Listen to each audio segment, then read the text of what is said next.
છે scene number 4 ની જો વાત કરું છું મિત્રો કે અરુણિમા સિન્હા કઈ રીતે એ બેઝ કેમ્પથી એવરેસ્ટ સુધીનું ચઢાણ કેટલી અને મુશ્કેલી આવી, કેટલા પ્રમાણમાં કામ થયું, આ તમામ વસ્તુ આની અંદર આપણે જોયેલી છે અને જોવાની છે. તો લેટ્સ સી, સ્ટાર્ટ કરીએ. આજે અરુણિમાને સીન નંબર 4 પર જોઈએ છે ત્યારે કહીએ છીએ કે 2 યર કમ્પ્લીટેડ, 2 વર્ષ પૂરા થાય છે કે જ્યારે એને ટ્રેનમાંથી ધક્કો મારવામાં આવે છે. સીન 3માં એ વ્યક્તિએ 1 વર્ષ કીધું, અહીંયા આજે 2 વર્ષ કમ્પ્લીટ છે. એટલે C I arrived Everest Base Camp on 11th April 2013. arrive એટલે પહોંચવું, એ વ્યક્તિ પહોંચે છે વેટ એવરેસ્ટનું જે બેઝ કેમ્પ છે ત્યાં પહોંચે છે. ડેટ છે 11 એપ્રિલ 2013. એક્ઝેક્ટલી 2 યર હેડ પાસ. એક્ઝેક્ટલી કેટલા વર્ષ પાસાર થઈ ગયા છે મિત્રો? 2 યર, 2 વર્ષ પસાર થઈ ગયા છે કે ભાઈ જે વ્યક્તિએ ઇન્સિડન્સ થયો હતો તેમાં. I was thrown out moving a train. પોતે થ્રોન એટલે બહાર ફેંકવું, ધક્કો મારવો. ટ્રેનમાંથી એને જે ધક્કો મારવામાં આવ્યો હતો એને આજે કમ્પ્લીટલી 2 યર પસાર થઈ ગયા છે. At the camp, nobody seemed to know that I had artificial leg. હવે કેમ્પની અંદર એ વ્યક્તિને જે હતા એ લોકોને કોઈને ખબર જ નહોતી કે એ વ્યક્તિને આર્ટિફિશિયલ લેગ છે. Nobody seem to know that. Seem એટલે લાગવું. કોને એવું લાગી શકતું નહોતું કે આઈ હેડ એટલે ની પાસે હોવું. હેવ છે ભૂતકાળમાં આવે પણ આ વાર્તા હેવ છે વર્તમાનમાં આવે, ની પાસે પણ વાત ભૂતકાળની છે એટલે હેડ લીધું છે કે એને આર્ટિફિશિયલ લેગ છે હતા. એ કોઈને ખબર જ નહોતી.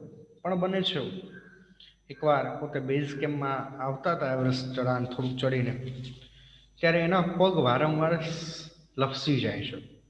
કારણ કે જે સપાટી હતી લીસી સપાટી હતી, એટલે બરફ જે હોય એ બરફના અમુક કણ એ પગની અંદર જતા રહે છે અને બીજા દિવસે એ વસ્તુ જે પગ હતો એને સૂકવવા મૂકે. ત્યારે બધા લોકોને ખબર પડી કે આની એક આર્ટિફિશિયલ લેગ છે. While returning, my left leg got wet with the snow because I had slept couple of times. હવે બને છે એવું કે વાઇલ રિટર્નિંગ, જ્યારે પોતે રિટર્ન થતી હતી, માય લેફ્ટ લેગ, એનો જે ડાબો પગ જે છે એની અંદર ગોટ વેટ, કણો આવી જાય છે, બરફના ટુકડાઓ. કારણ આઈ slip a couple of time, વારંવાર ઘણીવાર એ પોતે સ્લીપ ખાઈ જાય છે, લપસી જાય છે. કારણ કે સપાટી જે બરફ હતો ત્યાં એ સપાટી લપસણી હતી. નેક્સ્ટ મોર્નિંગ, બીજી સવારે, I left my artificial leg out to sunrise.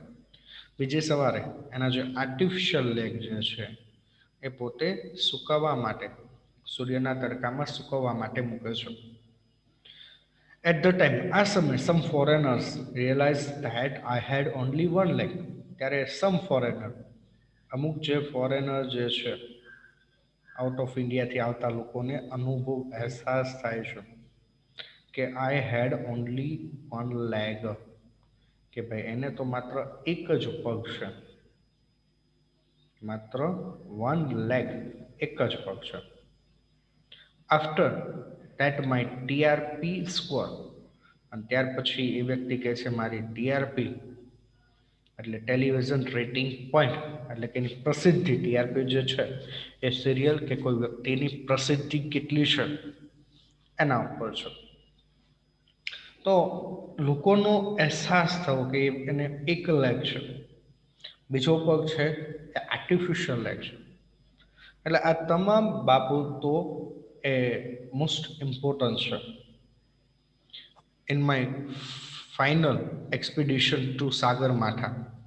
હવે જે છેલ્લું ચઢાણ હતું એ એના હેડ જે કહી શકાય એનું નામ છે સાગરમાથા. સાગરમાથા એ જે ત્યાંના જે એવરેસ્ટ જે હતા એ ચઢાણ જેટલું ચડ્યા, એ ચઢાણના કહી શકાય કે મેઇન કરતા હતા. બરાબર. તો એ જે એક્સપેડિશન જે છે, હેડ એટલે કે મુખ્ય અધિકારી, જે ટુકડી હતી એના મુખ્ય અધિકારી હતા. તો local name off peak of Everest, એનું ત્યાં લોકલ નામ જે હતું પીક ઓફ એવરેસ્ટ. ત્યાર પછી Nima Kancha, he was a boy in mountain guide. એક નીમા કાંચા કરીને એક પર્વત જે ચડતા હતા ત્યાંનો પોતે ગાઈડ હતો, લોકલ પર્સન હતો. He was a Nepali man. એ માણસ જે હતો એ નેપાળનો હતો, પણ એનું નેચર જે છે ખૂબ જ સારું. જોઈ, he was nice and helpful Nepalese man. હવે એ માણસ જે હતો એ સ્વભાવે ખૂબ જ સારો. હી વોઝ અ નાઇસ, નાઇસ એટલે કે સારું. નેચર જે છે એ એનો ખૂબ જ સારું હતું. નાઇસ એન્ડ હેલ્પફુલ, ઉપયોગી, કામ લાગે તેવો એક નેપાળી પર્સન હતો. Use to scold me at a time. હવે ઘણીવાર એને ખીજાવું, અધરવાઇઝ એ વ્યક્તિને પ્રોત્સાહન આપવું જ્યારે એ માણસ, એ વ્યક્તિ અપસેટ થાય. વેન અપસેટ એટલે કે જ્યારે અરુણિમા અપસેટ થતી ત્યારે એ વ્યક્તિ એને કહી શકાય કે એને ખીજાતા, અધરવાઇઝ એને પ્રોત્સાહિત કરતા, અને એ જરૂરી હતું. હવે આગળ કહેશું ધ લાસ્ટ ટ્રેક, છેલ્લો પડાવ. અને સૌથી અગત્યનો મોસ્ટ ડિફિકલ્ટ ટાસ્ક હોય તો સૌથી છેલ્લો પડાવ જે હતો એ શરૂ થાય છે. Last trek to peak of Everest begin. એવરેસ્ટનો છેલ્લો પડાવ શરૂ થયો.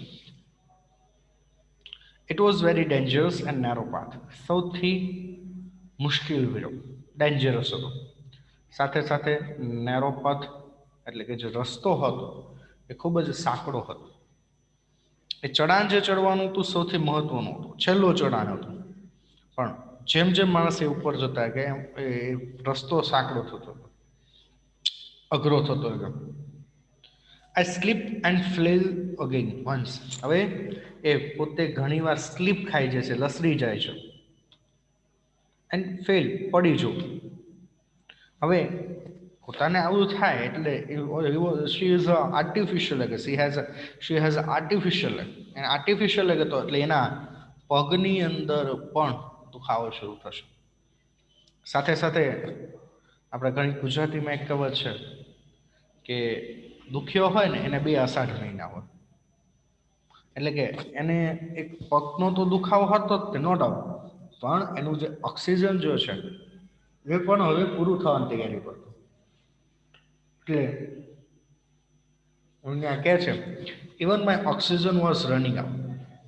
જ્યારે એનું ઓક્સિજન જે છે એ પણ ધીમે ધીમે રનિંગ આઉટ એટલે પૂરું થવું, એ પૂરી થવાની તૈયારી ઉપર હતું. પહેલું તો પ્રોબ્લેમ આ હતો, he was a two problem, she was a two problem. બે પ્રશ્ન હતા. એક, ઓક્સિજન જે છે પૂરું થવાની તૈયારી, and I was struggling with my paining a leg. Struggle, મુશ્કેલી, કે એ મુશ્કેલી શું હતી, એના લેગની અંદર પેઇન થતું હતું, દુખાવો થતો હતો. My Sherpa said I must quit. My Sherpa, હવે એ વ્યક્તિ ત્યાંનો એક ફ્રેન્ડ એ કહે છે આઈ મસ્ટ ક્વિટ એટલે છોડી જવું, કે ત્યાંથી જતી રહે, બેક. પણ I knew that there was no going a back. પણ એ પોતે જાણતી હતી કે પોતે પાછી જશે નહીં, કારણ કે અડગ મનના માનવીને હિમાલય પણ નડતો નથી. એ માણસે મક્કમ મનોબળ હતું કે કોઈ પણ રીતે ગમે તેવી પરિસ્થિતિ આવે એ પાછી જશે નહીં. એટલે એના શાર્પાએ કહી દીધું છે, એને હેડ, શાર્પા એટલે હેડ, એને કીધું કે ભાઈ you must go out, you must to quit, you must to go back. તમે પાછા જઈ શકો છો, પણ આઈ ન્યૂ ધેટ, એ પોતે જાણતી હતી there was no going a back, એ પાછી જશે ને. I push forward, though my Sherpa keep insisting that I should return. એ હજી એને વારંવાર કીધું તું બેક, પાછી જા પાછી જા પાછી જા, પણ એ પોતે પુશ ધક્કો મારીને આગળ લાવે છે. એટલે મહા મુશ્કેલીથી એ આગળ જતી રહે છે. તો તેથી એડવોક ક્લોઝ ઓફ રીઝન, તેથી એ વારંવાર એને ઇન્સ્ટિંક્ટ સૂચના આપે છે કે ભાઈ યુ શુડ રિટર્ન, તારે શુડ વસ્તુ છે, રિટર્ન જોવું છે. જો મિત્રો સાંભળજો, અમુક જે ઇન્સિડન્ટ્સ અહીંયા જે છે હું તમને કહું. હવે જો તમને મસ્ટ કહે ને તો તમારે કોઈ પણ વ્યક્તિનો હુકમ પાળવો પડે, બહુ સમજવા જેવો શબ્દ છે. અને જો તમે શુડ કે તો એનો મતલબ તમને સલાહ આપે છે કે તમારે એ ત્યાંથી પાછા જતા રહેવું જોઈએ. યુ શુડ શુડ રિટર્ન, તમારે પાછળ જવું જોઈએ. પણ મસ્ટ હોય તો તમારો ઉપરી અધિકારી તમને કમ્પલસરી કાર્ય કરવા કહે છે.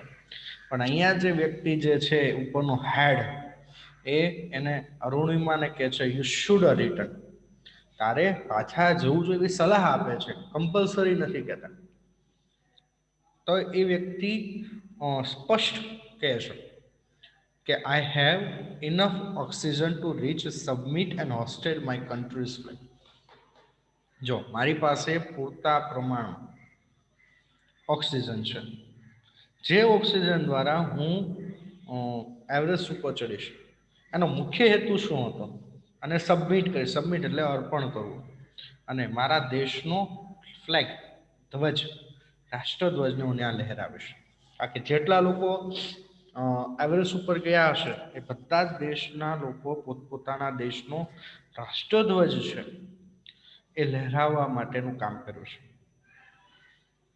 What happen after does not matter, ત્યાર પછી જે કાંઈ થશે ને આફ્ટરવર્ડ, ત્યાર પછી ડઝ નોટ મેટર, એની સાથે કોઈ લેવા દેવા નથી. પણ મારા દેશનો ધ્વજ હું ત્યાં સબમિટ કરીશ. એટલે કે મારા દેશનો જે રાષ્ટ્રધ્વજ છે એટલે પોતે કોઈ પણ સંજોગોમાં, એની વે એની હાવ, કોઈ પણ રીતે એ ત્યાં જશે અને જે તે પરિસ્થિતિનો સામનો કરી ત્યાં જશે. આઈ ટોલ્ડ નીમા કાંચા ફ્રેમલી, એ સ્પષ્ટ રીતે નીમા કાંચાને ફ્રેમલી સ્પષ્ટ રીતે કહી દે છે. રિમેમ્બર, યાદ રાખો, no one defect you until conduct. યાદ રાખો, નો વન ડિફેક્ટ, તમારી સામે કોઈ વ્યક્તિ જીતશે નહીં જ્યાં સુધી તમે પોતે હતાશ, પોતે સમર્પિત, કન્ડક્ટ એટલે સમર્પિત ન થાવ. જ્યારે તમે પોતે હારી જશો ને ત્યારે તમારે સામે કોઈ વ્યક્તિ જીતશે, ત્યાં સુધી કોઈ જીતવાની કોઈની પાસે તાકાત નથી.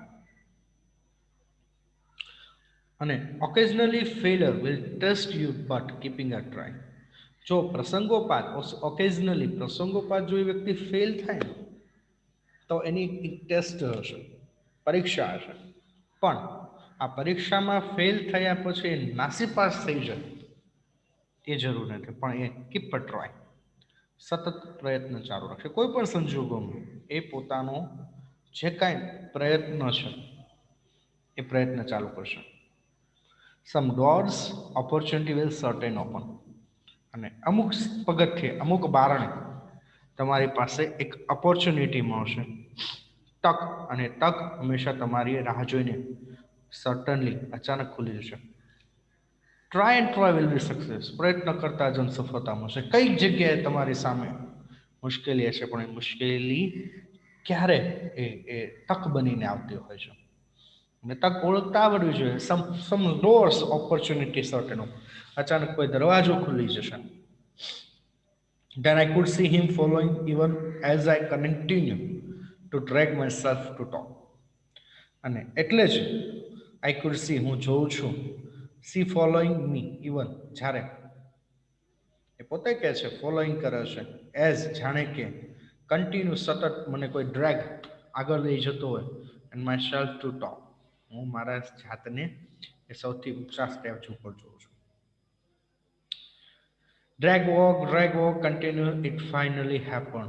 એ જે ચડાણ હતું, ડ્રેગ એટલે કે ડ્રેગન શબ્દ છે, પર્વત ઉપર જે ચઢાણ ચડે એ પ્રકારનું વોકિંગ સતત ચાલુ રાખ્યું અને છેલ્લે ફાઇનલી હેપન, એ ઘટના બને છે, ફાઇનલી પોતે એ જે કહી શકાય કે ત્યાં પહોંચો છો.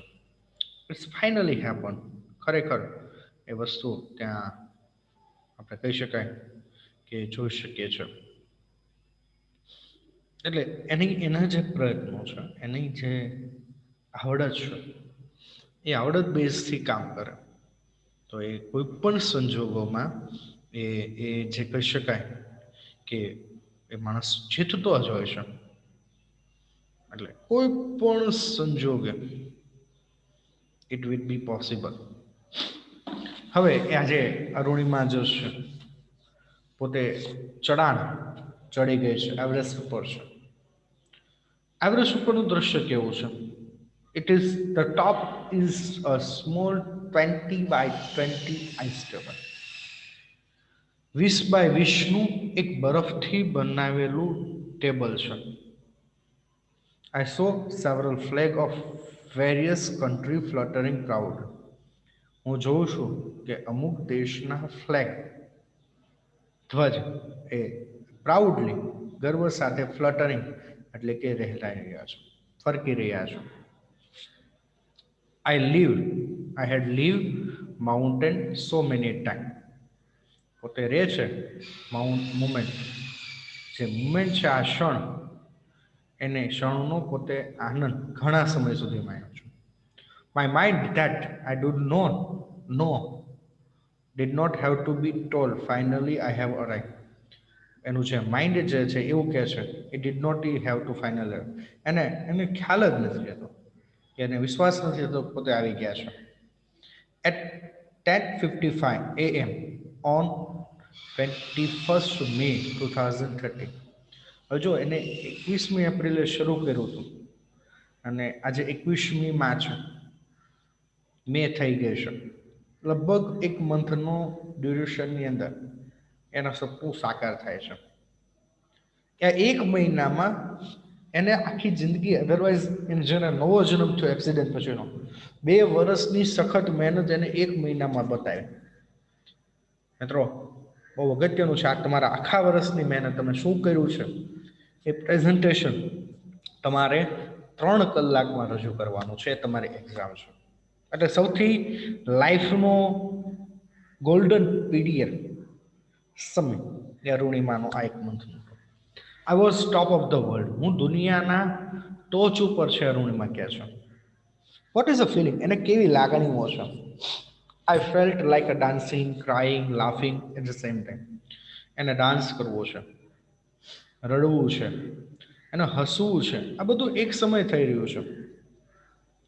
શું કરવું, કેવી પ્રકારની ફિલિંગ દર્શાવીને એ એના માઇન્ડમાં નથી, એને ખબર જ નથી શું કરવું. My mind was kaleidoscope of emotion. એના માઇન્ડની અંદર કેલિડોસ્કોપ, જેમ કાચિંડો પોતાના રંગ બદલે એમ કાચિંડાની જેમ પોતાની અહીંયા લાગણી બદલે. એને નથી ખબર પડતી કે હસવું, રડવું, હસવું, ડાન્સ કરવું. આ ક્ષણમાં એની લાગણીઓ કઈ રીતે છે એ એને નથી ખબર પડતી. Everyone has a reason to leave. દરેક લોકો પાસે જીવવા માટે ચોક્કસ મિત્રો કારણ, દરેક માણસ એ કોઈ પણ હોય, દરેક વ્યક્તિ માટે પોતે જીવે છે તો જીવવા માટે ચોક્કસ કારણ છે. મે બી ધીસ માય, કદાચ આ પણ પોતાનું એક કારણ હોય. કારણ કે એનું અકસ્માત તો આટલું બધું દુર્ઘટના થઈ, પોતે નિરાશ ન થઈને પાછી એવરેસ્ટ ઉપર ચડે છે. I had my flag raise on both my hand and high up register my country's record. I had પકડવું, પોતાના દેશના રાષ્ટ્રધ્વજને પકડી રહી છે. રેઝ બોથ ઓફ હેન્ડ, પોતાના બંને હાથે, અને પોતાના હાઈ અપ ઊંચા હાથે, અને પોતાના દેશનું એટલે ભારત દેશનું રેકોર્ડ એ આ સેક્ટરની અંદર નોંધે છે. અને આ પિક્ચર્સ પણ તમે મિત્રો જોઈ શકો છો કે પોતે કેવી સંજોગોમાં કેવા કાર્યની અંદર પોતે આગળ વધે છે. એટલે કેન સી દેટ પિક્ચર. આપણે આનું ચિત્ર પણ તમારી બુકની અંદર છે કે જેના દ્વારા પોતાના દેશનું નામ ગૌરવ વધે એવી એક મુમેન્ટ એ જોઈ શકે છે. જો અહીંયા અરુણિમાનો પિક્ચર્સ પણ છે કે જેમાં અરુણિમા જે છે તમારા પિક્ચર્સ બુકમાં પણ એનો પિક્ચર્સ આપવામાં આવ્યો છે. તો અહીંયા સુધીનો આપણો આજનો આ ચેપ્ટર પૂરું થાય છે.